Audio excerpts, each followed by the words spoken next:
Sistem operasi merupakan salah satu tulang punggung komputer masa kini.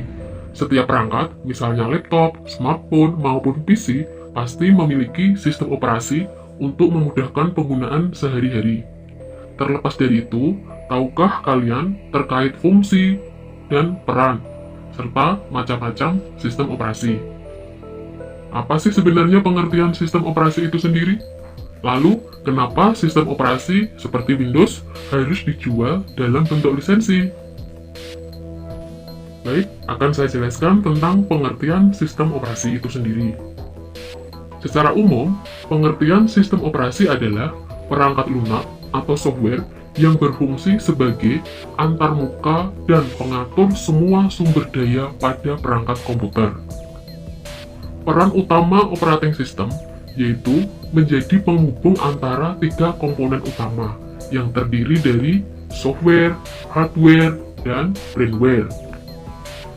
Tanpa sistem operasi, sebuah komputer maupun smartphone tidak akan bisa berjalan optimal, karena operating system inilah yang berperan menjadi jembatan pengatur fungsi secara keseluruhan.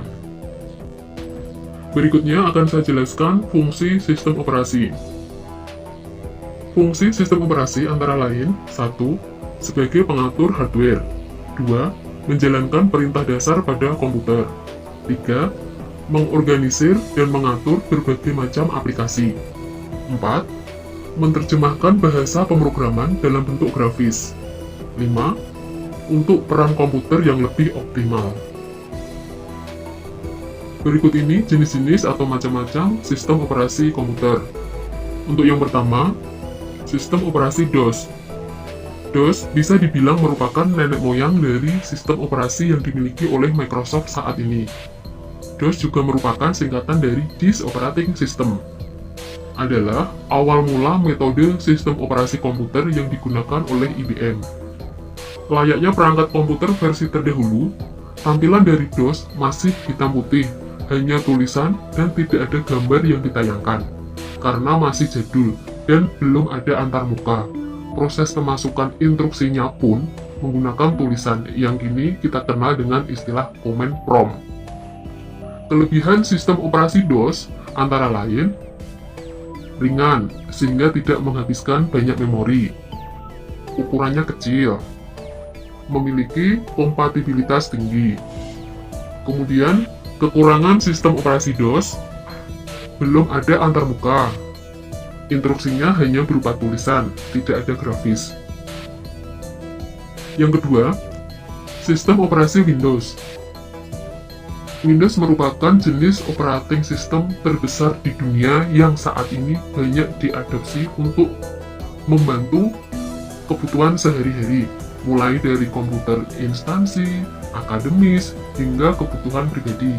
Sekarang ini, Windows menjadi operating system terbaik, mengalahkan Linux dan operating system lainnya saat ini.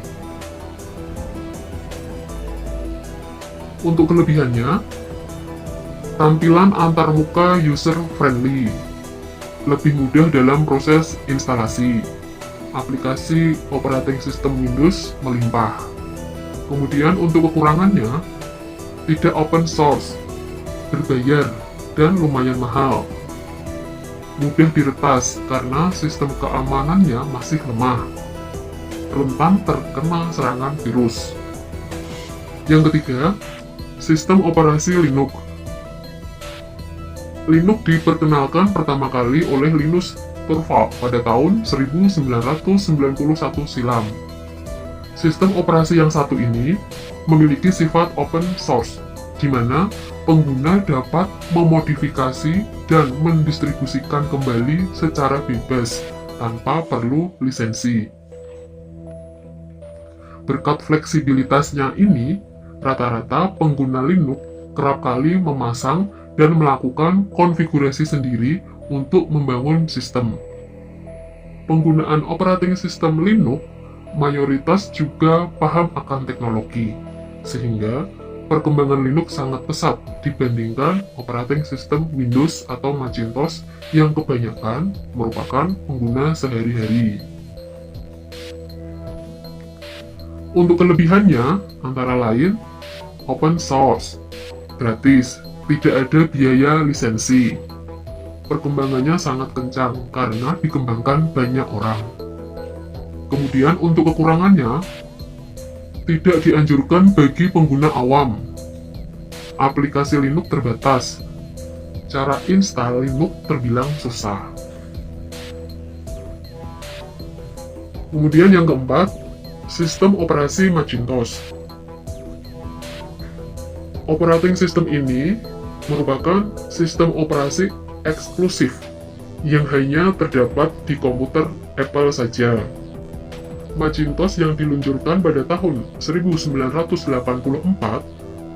pertama kali digunakan untuk komputer bernama Lisa.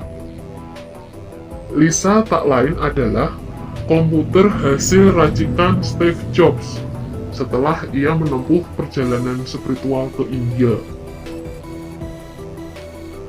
Untuk kelebihannya, yaitu lebih stabil, tampilan antarmuka cocok untuk kebutuhan multimedia, memiliki keamanan tinggi, dan tidak mudah diretas, aman dari virus. Kemudian untuk kekurangannya, harganya relatif mahal, kurang optimal untuk gaming, tidak open source. Berikutnya yang kelima, sistem operasi Unix.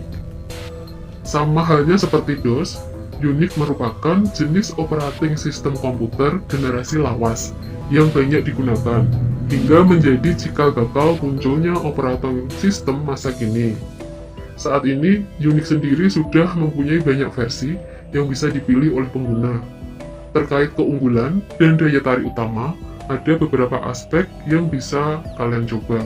Namun, dari segi penggunaan Unix, saat ini sudah sangat jarang digunakan. Kemudian untuk kelebihannya, tidak mudah terkena virus, gratis, dan bisa digunakan cuma-cuma. Kekurangannya, tampilan Unix kurang menarik, tidak memiliki banyak pilihan driver. Baik anak-anak, itulah macam-macam sistem operasi komputer yang perlu kalian ketahui. Dari penjelasan di atas, sedikit banyak bisa disimpulkan bahwa terdapat beragam pilihan sistem operasi komputer yang bisa dijadikan sebagai pilihan untuk mengakomodir berbagai kebutuhan sehari-hari. Bagi pengguna yang masih awam soal teknologi, sistem operasi Windows menjadi rekomendasi terbaik yang bisa kalian coba. Sementara untuk para penghobi komputer, Linux sepertinya sudah tidak bisa ditawar lagi, karena memiliki fleksibilitas tinggi dari segi konfigurasi. Terlepas dari itu, ada satu lagi sistem operasi yang patut dipertimbangkan, adalah Macintosh, sebuah sistem operasi eksklusif buatan Apple. Ini mendukung tampilan yang lebih simpel, sehingga cocok digunakan oleh berbagai kelompok usia. Baik Adi, penjelasan terkait macam-macam sistem operasi komputer. Semoga kalian paham ya. Saya akhiri, terima kasih.